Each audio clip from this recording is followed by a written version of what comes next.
تو یہ مسئلہ ہوتا ہے کہ حضرت رضی اللہ تعالیٰ عنہ کے ساتھ سلوک ہو رہا ہے، کبھی خباب ابن عرب رضی اللہ تعالیٰ عنہ کو انگاروں پر لٹایا جا رہا ہے، اور بخاری کی حدیث بیان کرتی ہے کہ یہی خباب ابن عرب رضی اللہ تعالیٰ عنہ کہتے ہیں کہ اپنے ساتھیوں کے ساتھ جو بلاکشان تھے اللہ کی راہ ان کو لے کر میں پہنچا ہوں ڈھونڈتا ہوا، اور نبی صلی اللہ علیہ وسلم خانہ کعبہ کے سائے میں اپنی چادر سے ٹیک لگائے بیٹھے ہوئے تھے۔ ہم لوگ پہنچے ہیں، ہم نے عرض کیا کہ اللہ کے نبی صاحب آپ دیکھ رہے ہیں کہ قوم نے کیا کیا ہے ہمارے ساتھ، کیا ہمارے لیے آپ اللہ سے دعا نہ کریں گے؟ حالانکہ کوئی ایسی بات نہیں کہی تھی۔ بخاری کی بہت سی روایتوں میں ایک میں یہ ہے کہ یہ سننے کے بعد آپ کا چہرہ غصے سے تمتما اٹھا، سرخ ہو گیا، سیدھے ہو کر بیٹھ گئے اور کہا اتنی جلدی؟ اس سے پہلے بھی یہی مسئلہ اٹھایا ہے ہمت وروں نے، اور ان کی قوم نے ان کے ساتھ یہ کیا ہے کہ مجبور کیا ہے کہ زبان کو بند رکھو، باپ دادا کے دین کو عیب نہ لگاؤ ورنہ تمہاری خیر نہیں ہے، ہم تم کو آروں سے چیر ڈالیں گے۔ فرمایا پھر جو انہوں نے کہا تھا وہ کر دکھایا۔ ہر موقع پر ان کو موقع دیا گیا کہ اب بھی اس توحید کی دعوت کو اور اس کے اعلان کو تم بند کر کے باپ دادا کی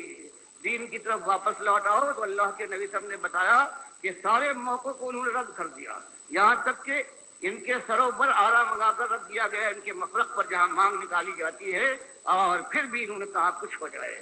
اللہ کے نبی صاحب فرماتے ہیں اس کے بعد اس حالت میں ان کو زندہ شکل میں آروں سے چیر ڈالا گیا ہے اور یہ جمے رہے۔ یہ کلمہ ہے، یہ کہ لا الہ الا اللہ کی بات کے معنی یہ ہے کہ یہ سارے باطل طاقتوروں کو یہ للکار ہے، یہ اقتدار سے کہا جاتا ہے کہ تم اللہ نے تم پر جو احسان کیا ہے، احسان فراموشی کرنے والے خود مختاری کا دم بھرتا ہے، اس کے پیدا کیے پیدا ہوا، اس کے کھلائے کھایا ہے تو نے، اس کے مارے مرے گا، اور اس کے بعد اگر سیدھا نہ ہوا تو جہنم کی آگ کا ایندھن بنے گا۔ اب اللہ کا شکر ادا کر جو اس نے دیا ہے، خود مختاری کی روش سے باز آ جا تو کیا اس کے ماتھے پر بل نہ پڑ جائیں گے؟ اور یہ دولت والا حرام کھانے والا جو خزانے کا صاحب بنتا ہے سود سے، بے ایمانی سے، فریب کاری سے، اور سب سے بڑا یہ فریبی جو اللہ کے دین کو بیچتا ہے، دنیا کا مال کھاتا ہے اور اس کے بعد اللہ کے راستے سے روک کر اس کو شیطان کی راہ پر ڈال دیتا ہے۔ سب سے زیادہ اس کا معاش، اس کا پیٹ ہے، جس کے لیے مالک نے فرمایا ہے کہ فما اصبرهم علی النار، یہ ظالم جانتے بوجھتے کھاتے ہیں، کیسے صابر کیا کہنے، ان کی ہمت کی داد دو کہ جانتے بوجھتے اپنے پیٹ میں آگ بھر رہے ہیں، اور آگ پر کس قدر قانے ہیں، کیسے شوقی۔ تو یہ مسئلہ اٹھتا گیا ہے، بڑھتا گیا ہے۔ بات یہی ہوئی ہے کہ دیکھو اصلی مسئلہ ہر رنگ سے آیا ہے، وہ ذات کا مسئلہ ہو، اللہ نے کھول کر بیان کیا کہ اللہ کی ذات یہ بے مثال ہے، اس کی تو کوئی مثال نہیں ہے، اور فرشتے جو نور کے بنے ہوئے ہیں یہ اللہ کی بیٹیاں نہیں ہو سکتی، کیونکہ اللہ تو نور کا نہیں، اللہ نے تو نور کو بنایا ہے۔ اسی طرح سے یہود و نصارہ کا جو یہ شرک تھا، اس کا رد کیا۔ پھر جگہ جگہ مالک نے فرمایا کہ آخر شرک کی بنیاد تو یہی ہے کہ تم اللہ کے علاوہ دوسروں کو جو اس کی جگہ پر بناتے ہو، تو اس عقیدے کے ساتھ کہ جو ہم کرتے ہیں ان حضرت کو معلوم ہو جائے گا، اور ہم پکاریں گے وہ سن لیں گے، ہماری بندگی سے وہ خوش ہوں گے، گودے بھریں گے، مشکلات دور کریں گے، اور اس کے بعد ہمارے گھروں میں اگر چاہیں گے تو ہن برتوائیں گے۔ تو مالک نے اس کو پورے قرآن میں سورہ بقرہ سے لے کر آخر تک اسی بات کو رد کیا جو بنیاد ہے شرک کی، اور وہ ہے علم کا شرک۔ مالک نے کہا فرشتوں کو پوجنے والوں، اللہ کی بیٹیاں بنا کر، ان کا تو عالم یہ ہے کہ ان کے سامنے ہم نے کچھ چیزیں رکھ دی اور ان سے کہا کہ ذرا نام بتاؤ، قالوا لا علم لنا الا ما علمتنا۔ فرمایا یہ فرشتے ہیں، ان کے سامنے چیزیں رکھی ہیں، ان کے علم کا عالم یہ ہے کہ اس کا کوئی جواب نہیں۔ تم لوگ پکارتے ہو کبھی یا ابراہیم ابسنی، اور کبھی یا اسماعیل کا نعرہ لگاتے ہو، اور یہود النصارہ کبھی حضرت عزیر کو اور کبھی حضرت عیسیٰ کو آواز دیتے ہیں اور سمجھتے ہیں ان کو خبر ہو جائے گی۔ تو مالک نے فرمایا پیغمبروں کا عالم دیکھو، ہمارا خلیل ہے ہم نے اس کو کتنی چیزوں میں آزمایا ہے اور سب کچھ یہ کر گزرا ہے، آزمائش میں پورا اترا ہے۔ جب اس کے پاس ہم نے فرشتے بھیجے ہیں اس کو خوشخبری سنانے کے لیے کہ تمہاری دوسری بیوی سارا کے بطن سے اللہ پیغمبر پیدا کرے گا اور اس کے بعد پھر قوم لوط کے اوپر ان کے ذریعے سے عذاب آئے گا، اور جب وہ پہنچے ہیں انسانی شکل میں تو قرآن جگہ جگہ بیان فرماتا ہے کہ علم غیب کا عالم دیکھ لو، یہ ہمارا خلیل ہے، یہ نہیں پہچان پایا کہ یہ فرشتے ہیں، ان کو انسان سمجھا اور ان کی پذیرائی اور مہمان نوازی کے لیے کھانا تیار کیا، لے کے باہر آیا ہے، اور جب انہوں نے ہاتھ نہیں بڑھایا دل میں خدشہ پیدا ہوا کہ یہ دشمن معلوم ہوتے ہیں، جب یہ صورت دیکھی ہے فرشتوں نے یہ گھبرا رہے ہیں، سمجھ نہیں پائے، تب انہوں نے بتایا کہ آپ گھبرائیے نہیں، ہم فرشتے ہیں، ہم کھانا نہیں کھاتے۔ تو اللہ نے ایک واقعے سے 3 باتیں کہ دیکھو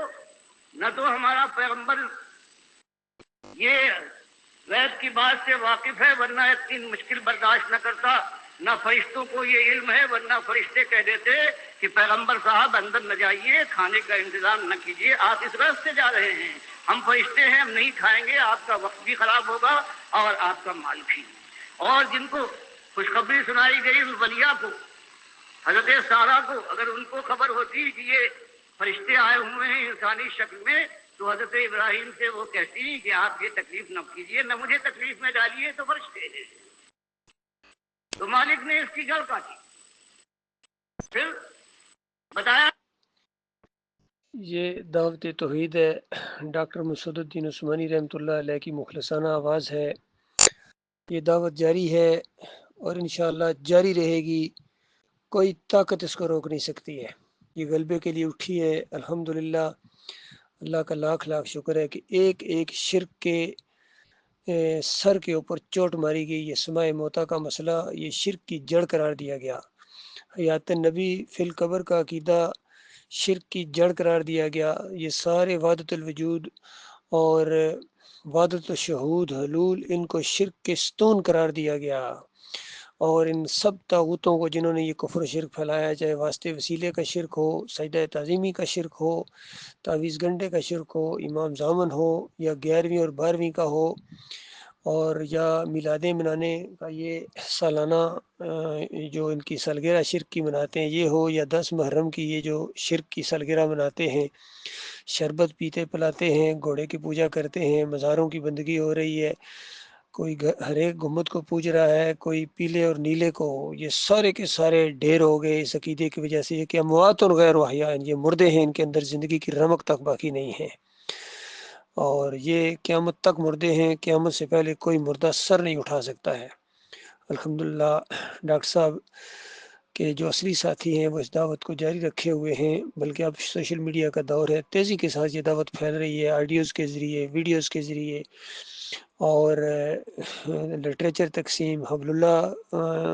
جو رسالہ وہ پھر سے شائع ہونا شروع ہو گیا ہے۔ تو میرے بھائیوں، یہ پلیٹ فارم بڑا مضبوط پلیٹ فارم اللہ تعالیٰ نے آپ کو دیا ہے، اس سے نہ ہٹو، اس سے جو چمٹ گیا نا ایمان خالص کے ساتھ، توحید کے ساتھ، رد شرک کی جو دعوت دے گا، طاغوتوں کی نشاندہی کرے گا، نام لے کے انگلی رکھ کے، پھر معاشرے کے اندر وہ کہرام مچے گا جس کا نقشہ ڈاکٹر عثمانی رحمۃ اللہ علیہ نے کھینچا ہے کہ یہ ایسے ہی نہیں اسلام غالب آ گیا تھا، یہ ٹھنڈے ٹھنڈے اگر آپ نے سمجھا کہ جنت کے اندر داخل ہو جائیں گے دوڑ کے، تو یہ تمہاری بھول ہے، کسی نے غلط بتایا ہے، اس کے اندر ساری قربانیاں اسی انداز سے ہوں گی، اور ہجرت کے مقامات آواز دیں گے، اور پھر اس کے بعد یہ قوم 2 حصوں میں تقسیم ہو جائے گی ایمان خالص کی بنیاد کے اوپر۔ ایک طرف اللہ کو پکارنے والے، براہ راست اللہ کو پکارنے والے بغیر کسی واسطے وسیلے کے، اور اس عقیدے کے ساتھ کہ ہمارے اعمال صرف اللہ کے یہاں پیش ہوتے ہیں، کسی اور کے اوپر نہیں پیش ہوتے ہیں اعمال، نہ ان کے اماموں کے اوپر پیش ہوتے ہیں، نہ نبی علیہ السلام کے اوپر پیش ہوتے ہیں۔ یہ شرک ہے، شرک کی جڑ ہے یہ عقیدہ، اس سارے شرک کا رد ہوگا اور توحید کی دعوت پھیلے گی اللہ کے بھروسے کے اوپر۔ ہم نے اس راستے میں قدم ڈال دیا ہے، جہاں جہاں تک یہ آواز پہنچے، ڈاکٹر صاحب کا لٹریچر پہنچے، وہ ہمارے قریب ہونے کی کوشش کریں، تاکہ مل کے یہ سارے مخلص مومن اللہ کے راستے کی یہ جالے، یہ اللہ کے لیے اپنی جانیں قربان کریں، اور اللہ کے راستے میں جان قربان کرنا شہادت ان کا سب سے پسندیدہ اور سب سے زیادہ جس کی یہ دعا کرتے ہیں وہ یہ ہے، اللہم ارزقنی شہادۃ فی سبیلک، اب یا ہماری جان جائے گی یا دین غلبہ پکڑے گا. اب جس طرح ہوتا ہے نا باپ مارے کے بغیر یا میں نے یا شرک نہیں، اس انداز سے جب تک یہ اللہ کے بندے نہیں اٹھیں گے کوئی خیر نہیں آ سکتی. امت ہر جگہ ذلیل و خوار ہو رہی ہے اسی شرک کی وجہ سے، فرقہ بندی کی وجہ سے. کوئی بریلوی، کوئی دیوبندی، کوئی اہل حدیث، کوئی سلفی، کوئی تنظیم اسلامی کے نام سے اٹھا ہے، کوئی جماعت اسلامی کے نام سے اٹھا. یہ سارے کے سارے شرک کے دائی ہیں اور انہوں نے شرک کو سپورٹ کیا ہے. شرک کا رد کرنے کی بجائے انہوں نے